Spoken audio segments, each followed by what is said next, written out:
France. When you think wine, you probably think France, right? Synonymous with tradition, but also, interestingly, a real hotbed for innovation these days. Absolutely. And today we're diving into something really fascinating that's been bubbling up, this whole movement towards natural, organic, and biodynamic wines. Yeah, it feels like it's everywhere now. So that's our focus for this deep dive. We want to get under the skin of this trend, figure out what these terms actually mean in France, and why it matters for you, the wine drinker. Exactly. We've got some great material to draw on. Insights from pieces like Vin Naturel in France, and a really thorough analysis from a sommelier's perspective in Vin Naturel in France. So, yeah, plenty to unpack. Okay, let's start with the language, because honestly, it can get confusing. Vin Naturel, natural wine. What's the deal with that term in France? Well, the first thing to know is that technically there's no strict legal definition for Vin Naturel there. Oh, really? So it's not like an official stamp? Not exactly. It's more like a shared philosophy, a kind of consensus among certain producers. Generally, it means starting with grapes farmed organically or biodynamically. Okay, that makes sense. Starting point. Right. Then using only the yeasts naturally present on the grapes and in the cellar indigenous yeasts. No adding commercial yeast packet. Correct. And then very minimal or sometimes zero added sulfites, plus usually no filtration or maybe just a very light one, and definitely no other corrective additives. Nothing artificial. Wow, okay, so it sounds like a really fundamentalist approach almost. Yeah. Stripping everything back. You could say that. It's a real pursuit of what they see as the purest, most authentic expression of the grape and the place it came from. Okay, pure and authentic. Got it. Now, contrasting that with Vin Biologique organic wine, that does have more official weight, doesn't it? It does, yeah. Vin Biologique is a legally defined term recognized across the EU, including France, of course. Yeah. The key thing here is the grapes must be certified organic, which means grown without any synthetic pesticides, herbicides, chemical fertilizers, or GMOs in the vineyard. Right. The stuff you'd expect from organic farming. Exactly. And it doesn't stop at the grapes. The winemaking itself is also regulated. For example, there are lower legal limits for added sulfites compared to conventional wine. And there's a label for this. Yes, you'll often see the AB logo Agriculture Biologique. That's the French certification. It's sort of the baseline guarantee of certified sustainability for you. Okay, AB label, certified organic foundation. Makes sense. Yeah. Then we get to Vin Biodynamique. Biodynamic wine. This sounds like it takes things even further. It definitely builds on organic, yes. But it brings in this whole other layer, a much more holistic view. Holistic. How so? Well, biodynamics sees the vineyard not just as a farm, but as a living organism, deeply connected to its whole ecosystem, the environment around it. Okay. And even, according to the philosophy, influenced by cosmic rhythms. Think moon, planets. It draws a lot from the ideas of Rudolf Steiner. Right, Steiner. So we're talking about aligning farming with the cosmos. In a way, yes. There are specific certifications like Demeter, which is international, and Biodivin, which is French. Both are known for being really rigorous. And what does that rigor involve? What are they actually doing differently? Key practices involve using these special biodynamic preparations. You might have heard of horn manure or horn silica. Vaguely. Yeah. Sounds intriguing. They're prepared in specific ways, often involving cow horns, and applied to the soil or vines. The idea is they enhance soil life and plant health. And a lot of the work, like planting or applying these preparations, is timed according to a biodynamic calendar based on lunar and planetary cycles. Wow. Okay, that's quite something. Horns and moon cycles. What's the ultimate goal with all that? The goal is to achieve this deep, energetic, and ecological balance within the vineyard itself. Proponents believe it makes the vines healthier, more resilient, and better able to express their terroir. Though, the direct scientific proof for some aspects is still debated. Fascinating stuff. Feels almost spiritual in a farming sense. Okay, one more term. Vin de Faible Intervention. Low intervention wine. Where does this fit? Think of low intervention as a broader category, maybe less formalized. It certainly overlaps with organic and biodynamic. Many low intervention wines are one or the other. But not always certified. Not necessarily. It can also include producers using sustainable practices who maybe don't pursue the full certification. The core idea, the philosophy, is just minimizing manipulation, both in the vineyard and in the cellar. So less doing things to the wine. Exactly. Avoiding things like excessive sulfites, really aggressive filtration, or relying heavily on cultured yeasts. It's all about respecting the grapes, the raw material, and letting the natural processes kind of take the lead. Right, so it's a spectrum, maybe, with Vin Naturel at the most hands-off end. That's a good way to think about it, yeah. What's driving all this in France, though? It feels like a pretty significant shift. Is it just a trend? I don't think it's just a trend, no. It seems to be a deeper reaction, really. A pushback against the industrialization, the homogenization of wine that happened a lot in the late 20th century. Ah, so trying to get away from wines that all taste the same.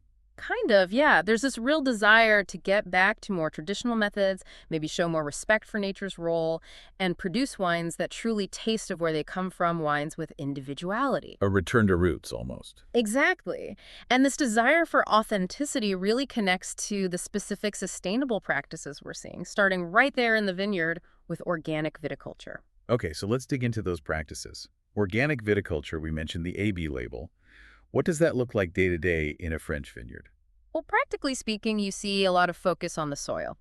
Things like planting covered crops between the vine rows. Cover crops, what do? They're great for several reasons. They help prevent soil erosion, improve water retention, add organic matter back into the soil, and even boost biodiversity, attracting beneficial insects. Okay, seems smart. What else? Using compost is common, feeding the soil naturally, and instead of spraying chemical herbicides for weeds, they'll often use mechanical methods like tilling or hoeing. It's more labor-intensive, definitely. More hands-on work, less chemistry.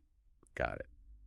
How do they handle pests and diseases, then, without the usual synthetic sprays? That requires a really observant, more integrated approach. Encouraging biodiversity helps letting natural predators control pests. Like ladybugs eating aphids, that kind of thing. Exactly. They might also use plant-based treatments to boost the vine's own defenses or use pheromones to confuse pests and disrupt mating. Clever. Copper and sulfur are still permitted in organic farming, but in limited amounts and used carefully. Constant monitoring of the vines is absolutely key to catch problems early. Sounds like you need to be really tuned in to the vineyard, but it can't all be easy, right? What are the downsides or challenges for organic growers in France? Oh, for sure, there are challenges. Climate is a big one. In regions with high humidity, fungal diseases like mildew are a constant threat, and they're harder to manage organically. Right. No quick chemical fix. Exactly. Yields can sometimes be lower, especially in difficult years, and the overall costs can be higher, more manual labor, plus the cost of getting and maintaining certification. But presumably, the benefits outweigh those hurdles for these producers. For them, yes. They see huge benefits in long-term soil health, much greater biodiversity in the vineyard. Many also believe they get higher quality grapes with more complexity. Plus, it's better for the environment, and it gives them a clear point of difference in the market for you. Makes sense. Okay, let's pivot back to biodynamics. We know the holistic idea, the vineyard as an organism. Can you flesh out those core principles a bit more? Sure. So the central idea is this deep interconnectedness. The vineyard isn't isolated. It's part of a larger system, influenced by the earth, the atmosphere, the cosmos. The aim is to create this self-sustaining, resilient ecosystem where the vines are intrinsically healthy and balanced, needing fewer external inputs. Creating its own little vibrant world. And those certifications, Demeter and Biodavan, you said they're quite rigorous in France. Very much so. They're highly respected. They demand adherence, not just to organic principles, but also to the specific biodynamic practices, using the preparations, following the calendar. Biodynamique, being French, puts a particular emphasis on how these practices help the wine express its specific terroir. Right, the preparations. Horn manure, horn silica. Ah. They sound so distinct. What are they and how do they actually use them? They are definitely unique. Okay, so horn manure preparation 500 involves packing cow manure into a cow horn and burying it in the earth over winter. Seriously, okay. Yeah. Then in spring, they dig it up, and the transformed manure is dynamized, stirred rhythmically in water for an hour, and then sprayed in tiny amounts onto the soil. The idea is to stimulate soil life and structure. Dynamized, like energizing the water. That's the concept, yes. Yes. Then horn silica 501 is finely ground quartz crystal packed into a horn buried over summel. It's also dynamized and sprayed onto the vine leaves. This is thought to enhance photosynthesis, strengthen the plant against fungal issues, and improve its relationship with light and warmth. Fascinating. Are there others? Oh, yes. There are compost preparations made from herbs like chamomile, yarrow, nettle, dandelion, each believed to bring specific balancing qualities to the compost and, through that, to the vineyard ecosystem. And again, the timing of application often follows that biodynamic calendar linked to celestial cycles. It's such a detailed, almost ritualistic approach to farming. Does all this extra effort, this cosmic timing, actually make a difference you can taste in the wine. What's the connection to terroir expression? Well, the belief among biodynamic producers is a strong yes. They argue that by creating healthier, more vital vines in truly living soil, the plants are better able to draw up and express the subtle nuances of their specific place, the soil, the microclimate. So clearer terroir. That's the idea. They often talk about seeing greater aromatic complexity, a more defined minerality, sometimes a certain vibrancy or energy in the wines, and potentially better aging capacity.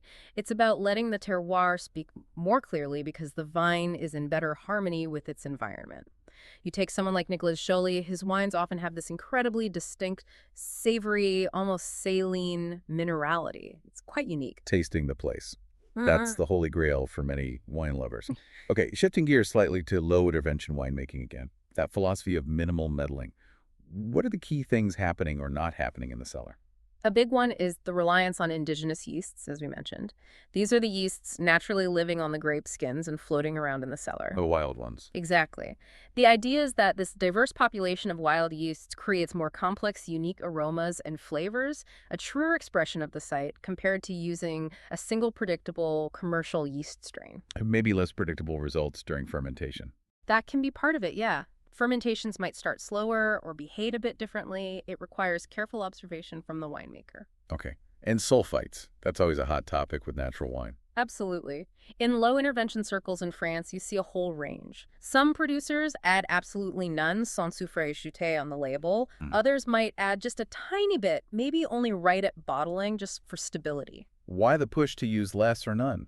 The belief is it leads to purer wines, more vibrant flavors, letting the fruit speak more directly. But there's a flip side. Less or no sulfite protection means a higher risk of oxidation or microbial spoilage. Spoilage-like. Well, you might get volatile acidity, which can smell a bit like vinegar, or Brettanomyces brett, which is a yeast that can give aromas like barnyard, leather, maybe sticking plasters. Not always considered faults. Sometimes part of the character, but it's a risk. So hygiene must be critical. Absolutely paramount. Meticulous cleanliness in the cellar is non-negotiable if you're working with low or no sulfur. Makes sense. What about filtration? Do low-intervention folks generally skip that? Often, yes, or they'll only do a very light, non-aggressive filtration. The thinking is that heavy filtration can strip out flavor, aroma compounds, texture, elements that make the wine unique. So avoiding filtering keeps more stuff in the wine. Essentially, yes. The potential downside for some consumers is the wine might not be perfectly bright and clear, it might be a bit hazy or throw some sediment in the bottle over time. But that cloudiness could actually be a sign of a more hands-off approach. Exactly. It's often seen as a positive sign by those who appreciate low-intervention wines, evidence that the wine hasn't been overly processed. So putting it all together, the goal is letting the grape and the place express themselves without being masked by lots of adjustments or processing. That's the heart of it, letting the wine's inherent identity, shaped by the vineyard and the vintage, shine through naturally. Okay, let's talk regions. Where in France is this philosophy really taking hold? The Loire Valley seems to come up constantly as a kind of birthplace for this movement. Why there? The Loire has this amazing combination of factors. It's always had a strong tradition of smaller, independent, family-run domains. It wasn't historically dominated by huge industrial wineries in the same way as some other regions. More room for experimentation, maybe. Exactly. And there's incredible diversity there. Terroirs, microclimates, and especially grape varieties like Chenin Blanc, Cabernet Franc, Sauvignon Blanc. These grapes are fantastic canvases for minimal intervention, really showing off their site-specific nuances. And it's home to some real icons of the movement, right? Like Nicolas Joly in Savennières. He's practically Mr. Biodynamics. He absolutely is a true pioneer. His commitment to biodynamics and what he calls minimum total intervention with Chenin Blanc has made his wines benchmarks worldwide. They're known for intense complexity, that striking minerality we mentioned, and they can age for decades. Incredible.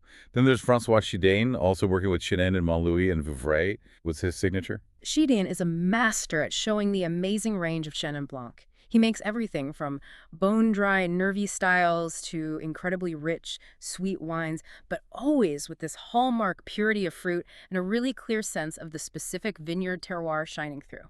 Biodynamics is key for him, too. And over in Chinon and Bourget, you have Catherine and Pierre Breton focusing on Cabernet Franc. Yes, another iconic biodynamic duo. Their Cabernet Francs are just bursting with life-vibrant fruit, really fine tannins, often a lovely, earthy, almost rustic charm.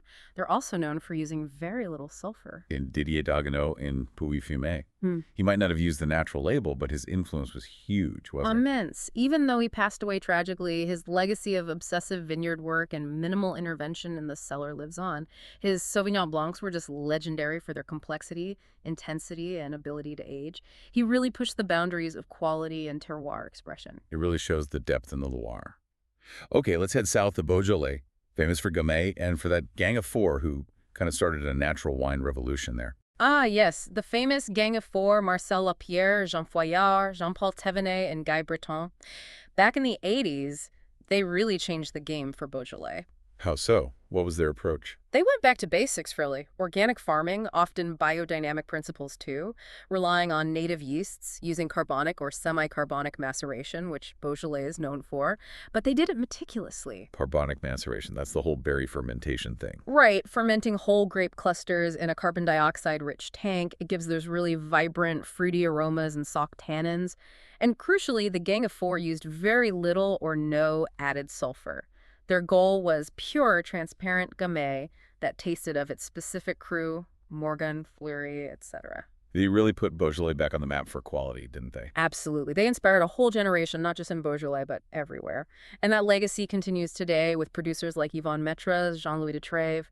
Fantastic wines. And what's the typical style of a good natural Beaujolais? You generally expect brightness, energy, lots of fresh red fruit cherries, raspberries, maybe some floral notes, soft tannins, really drinkable, just pure, joyful Gamay, often best enjoyed young. Sounds delicious. Yeah. Okay, further south again, the Rhone Valley. Known for bigger, bolder wines like Syrah, Grenache. Are people doing natural wine there too? Definitely. Maybe not quite the epicenter like the Loire or Beaujolais were historically, but there's a growing number of really interesting producers embracing these ideas. People like Marcel Richaud in Caran or Domaine Gramenon in Vinsobres, both working biodynamically with minimal intervention. And how do grapes like Syrah or Grenache express themselves in that style from the Rhone? Is it different from the classic, powerful style? Often, yes. You tend to get a wonderful purity of fruit, dark berries, plums, maybe more pronounced spice notes, but the tannins might feel softer, more integrated. There's often less emphasis on heavy extraction in oak and more on clarity and letting the terroir show through. Still powerful potentially, but maybe with more finesse. Interesting. Now, what about that huge area in the south, Languedoc-Roussillon? It feels like a place ripe for natural wine. It really is. It's vast, incredibly diverse in terms of soils, altitudes, climates, from coastal areas to mountains. That diversity is perfect for natural winemaking, and there's a really dynamic, exciting scene of producers there exploring all sorts of styles. Lots of different grapes grown there too, right? Carignan, Grenache, Syrah, Mourvèdre. Loads of them, including many old traditional varieties. The natural wines coming out of the Languedoc-Roussillon often showcase really complex aromas and flavors, reflecting both the grape and the specific place. You can find everything from concentrated, earthy reds to bright mineral whites. It's a really exciting region for discovery. Even Burgundy, the heartland of tradition. Are organic and biodynamic practices making inroads there? Yes, absolutely. Even in Burgundy, arguably the most terroir-obsessed region in the world, there's a growing understanding that healthier soils and vines achieved through organic and biodynamic farming lead to purer, more transparent expressions of those famous vineyards. So producers are seeing the benefits for their Pinot Noir and Chardonnay. Many are. You have top domains like Domaine Leroy and Domaine Laflave who have been biodynamic for years, really focusing on that purity and minimal intervention in the cellar. And while not everyone shouts about being natural, the underlying philosophy of respecting the terroir and intervening less is definitely spreading. Fascinating. It's clearly not confined to just a few regions. What about places like Alsace or the Jura or Savoie? Are there notable natural wine things happening there? Oh, definitely. In Alsace, think producers like Albert Boxler, Marcel Dice, Ostertag making stunning Rieslings, Gewürztramers, Pinot Gris with incredible purity and minerality, often using biodynamic methods. And the Jura. known for those unusual oxidative wines. Exactly. Producers like Ganavat or Labette are legends there, working with Sauvignon, Pulsard, Trousseau. Their wines, often made with minimal intervention, have these incredible nutty, saline, complex characters. Very distinctive. In Savoy, up Yeah. in the Alps. Yeah, a smaller region, but gaining attention. Producers like the late Dominique Belliard championed local grapes like Gringet. Others work with Jacquer, Mondeuse, Altesse, making these wonderfully fresh, bright, mineral-driven wines that really taste of the mountains. Minimal intervention is often key there, too. Wow, it really paints a picture of a movement touching almost every corner of French wine. Let's circle back to that core idea, the connection between the grape variety and the terroir in natural wine. It sounds like it becomes even more critical. It really does. Because you're removing layers of manipulation, the fundamental character of the grape and the influence of the specific place it grew become much more apparent, much more central to the wine's identity. And you mentioned autochthonous grapes, the local native varieties. Why are they so important in this context? They're crucial. These grapes have adapted over centuries to their specific little corner of France. They often have a natural resilience to local conditions, and they just seem to translate the nuances of their home terroir incredibly well. So they taste more of the place. Yeah, exactly. Plus, working with them preserves genetic diversity, keeps historical traditions alive. Many natural winemakers are passionate about reviving and showcasing these lesser-known, unique, local grapes. It's about authentic identity. Makes total sense. And that minimal intervention, how does it specifically allow things like minerality, acidity, complexity to come through more clearly? Well, without adding lots of external things or stripping things out, you get a more direct transmission. That flinty note from limestone soil or the salinity from coastal vineyards, that minerality can be much more defined. Okay. The acidity often feels more vibrant, more integrated because it hasn't been chemically adjusted.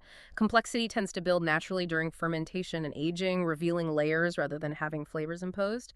And the wine's typicity, its grapeness and placedness, just feels more honest. You talked about soil, climate, altitude influencing the wine. How do those factors play out, especially with vintage variation being maybe more pronounced in natural wines? Right. Soil type directly impacts minerality, texture, how vigorous the vine is. Climate dictates ripeness, sugar-acid balance, the kinds of aromas that develop. Altitude brings freshness, acidity. Because natural winemakers aren't correcting for vintage variation as much, not adding acid in a hot year or sugar in a cool one, the specific weather of that growing season has a much bigger fingerprint on the final wine. So each vintage tells a clearer story of that year. Precisely. It makes tasting different vintages from the same producer fascinating. It's all about that connection. Yeah. The terroir is the stage, the grape is the actor, and minimal intervention lets the performance happen authentically. Great analogy. Yeah. Okay, let's get deeper into the actual making of these wines, Naturel winemaking. You called it guiding nature. Let's revisit indigenous yeasts. Where do they come from again, and what's their unique contribution? So they're naturally present on the grape skins, yes, but also living in the cellar itself, on the walls and the barrels. Each winery has its own unique microbial population. A cellar terroir, almost. Kind of. And this diverse mix of wild yeast strains is believed to create a much wider, more complex range of subtle aromas and flavors during fermentation compared to using just one single lab-selected yeast strain. The winemaker's role becomes more about observation, letting these native yeasts do their work. So a bit less control, maybe more complexity. What about controlling fermentation temperature? Is that still done? Yes, temperature control can still be important. But the goal isn't usually to force a certain flavor profile by fermenting very hot or very cold. It's more about preventing extremes, getting too hot, which could kill off the delicate native yeasts, or too cold, which could stall the fermentation. It's about ensuring a healthy, complete, natural fermentation. Okay. And sulfites again. Mhm. We know the range, from none to minimal. Can you recap the core debate, the pros and cons? Sure. The pro-minimal sulfite argument is about purity, letting the wine's true flavor shine, achieving greater vibrancy, avoiding potential reactions for sensitive drinkers. And the cons. The cons are the increased risks.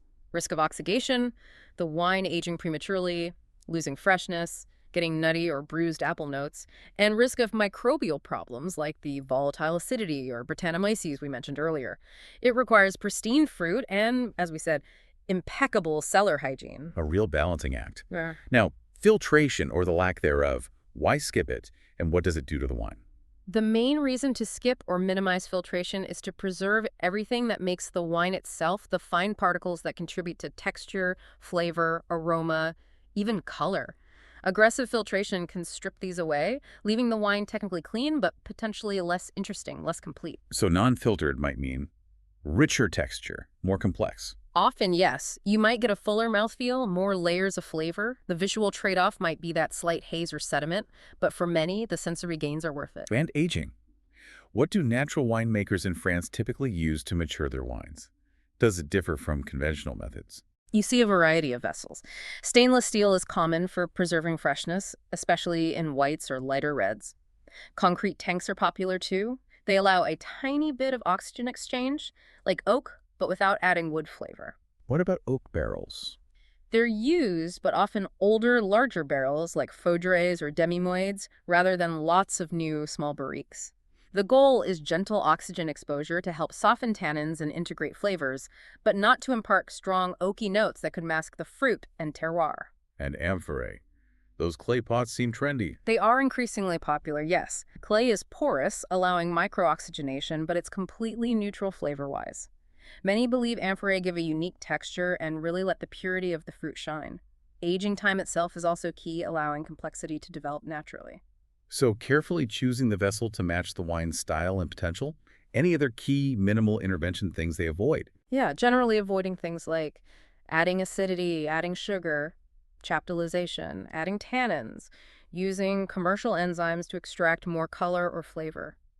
It's really about trusting the quality of the grapes and the natural process, backed up by that crucial cellar hygiene. Okay, this brings us to the really fun part, tasting and appreciating these wines. You said approach with an open mind.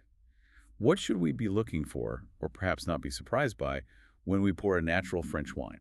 Well, visually, don't be alarmed by a bit of cloudiness or sediment, as we discussed. That's often a sign of minimal handling. Okay, and on the nose. Be open to a wider aromatic spectrum. Sometimes you might get subtle yeasty notes, maybe something slightly savory or earthy, perhaps even those hints of volatile acidity or Brett if they're present at low levels. The key is to see past any initial unfamiliar notes and look for the core fruit, the minerality, the expression of the grape and place underneath. And tasting it. Look for complexity, layers of flavor. Often a distinct minerality or earthiness, pure fruit expression, maybe spice notes, and frequently a really vibrant, energetic acidity is a hallmark. It's often a very lively experience on the palate. Sounds intriguing. Any tips on serving them? Does glass type or temperature matter more? Glassware always helps. A burgundy bowl can be great for complex reds or even some skin contact whites. A more standard white wine glass for aromatic whites. Temperature is definitely key. Serve whites and roses well chilled. And don't be afraid to give lighter-bodied natural reds a slight chill, too. It really enhances their freshness. Good tip. What about pairing them with food? Is it different? Do the usual rules apply? It often opens things up. That bright acidity and freshness make many natural wines incredibly food-friendly. Forget rigid rules sometimes. So experiment more. Definitely. Those crisp natural whites. Great with seafoods, salads, veggie dishes, young cheeses. Orange wines, skin contact whites, can be amazing with bolder flavors. Think cured meats, aged cheeses, even some spicy Asian dishes. And the reds? Lighter natural reds are fantastic with pasta, grilled chicken or pork, charcuterie, mushroom dishes. They're just generally very versatile. Don't be afraid to try unexpected pairings. It sounds like fun. Okay, let's talk about the market. How are these wines doing in France itself? Is it still niche or growing? It's definitely growing significantly in France. You see a real pull towards authenticity, sustainability, health consciousness. It's particularly strong in cities and among younger wine drinkers, but the appeal is broadening. What's driving that growth? Where are people finding these wines? Several things are key. Independent wine shops at the cavistes are hugely important. They educate people, offer diverse selections, build community. Right, the passionate local shop. Exactly. Restaurants are also playing a big role, especially those focused on seasonal local food. Chefs and sommeliers are embracing these wines, putting them on lists, pairing them creatively. That introduces them to a wider audience. And then? Yes. Dedicated natural wine fairs and tasting salons have become really important platforms for producers to connect directly with consumers and trade, raising visibility. So a real ecosystem building up. What about internationally? How are French natural wines seen outside France? There was maybe some early skepticism in some places, perhaps due to inconsistency in the early days or unfamiliar styles, but the perception has shifted quite dramatically. Towards more acceptance. Definitely. There's growing global recognition, driven by that same desire for authenticity, terroir, and sustainable production. Influential sommeliers, critics, importers have really championed these wines. They're gaining serious traction in markets like the US, UK, Japan, Scandinavia, places where consumers value artisanal products. That's great to hear. But surely there were still challenges for these producers alongside the opportunity. Oh, absolutely. Challenges include managing that potential variability, ensuring stability without interventions, educating consumers who might expect something different, and simply competing in a very crowded global wine market. And the opportunities. Huge opportunities. The growing demand for sustainable and authentic products is undeniable. The unique styles and terroir expressions they offer are compelling. They appeal strongly to younger, environmentally aware consumers. The whole global focus on sustainability works in their favor. If they can navigate the challenges and communicate their story well, the future looks bright. Let's touch on regulation again. We know organic is legally defined. What about biodynamic and, crucially, Vin Naturel? Right, organic has clear EU and French rules, the AB label. Biodynamic relies on private certifications like Demeter and Biodivin, which are rigorous but not state law. Vin Naturel, though, that's still the tricky one. There's no official, legally binding definition in France. Which can lead to confusion. Yeah. Or misuse of the term. It can, yeah. There's been a lot of debate within the natural wine community about whether and how to regulate it. A significant step was the creation in 2020 of the Vin Method Nature Charter and Label. It's not law, but it's an industry-led initiative to set some clear standards, things like organic grapes, native yeasts, new additives, very low sulfite limits. So an attempt at self-regulation, providing more clarity. Exactly. It's a move towards transparency. Given that lack of official regulation for Naturel, how can you, as a consumer in France or elsewhere, navigate this? How do you know what you're getting? Transparency from the producer is key. Many are very open about their methods on their websites or back labels. Talking to knowledgeable staff in independent wine shops or sommeliers in restaurants is invaluable. They often know the producers and their practices personally. So rely on trusted sources. Yes, and attending tastings, meeting producers at events, that direct connection really helps build understanding and trust. It's about asking questions and seeking out information. Well, this has been incredibly comprehensive. It really feels like this natural, organic, biodynamic movement in France is much more than a fad. I truly believe it is. It feels like a lasting shift, maybe even a revolution, grounded in this deep desire for authenticity, sustainability, and letting the terroir speak. And what effect is it having on French wine overall? Is it influencing the more traditional producers too? I think it is, yeah. It's pushing the whole industry, slowly but surely, towards more sustainable practices in general. More focus on soil health, reducing chemical use, thinking about biodiversity. Even wineries that aren't strictly natural are adopting gentler techniques in the cellar. It's raising the bar for environmental consciousness across the board. A positive ripple effect. So, looking ahead, what's your prediction for the future of these wines in France? I see continued growth, definitely. A constant pursuit of quality and even finer expressions of terroir. Probably more diversity within the natural umbrella as more producers experiment. Innovation in sustainable techniques will be important. And perhaps we'll see more progress towards clearer definitions or regulations, like the Vin Method Nature Charter, gaining wider acceptance. It's an exciting space to watch. This has been fantastic. Thank you so much for breaking it all down. My pleasure. It's a fascinating topic. And for you listening, maybe take this as a nudge. Seek out a natural wine from the Loire or Beaujolais or maybe Jura. Don't be afraid if it looks a little cloudy or smells a bit different at first. Lean into it. It's a chance to taste something truly expressive of its origins, made with minimal fuss. Keep exploring, keep tasting, and maybe let us know what gems you discover. Until our next deep dive, à votre santé.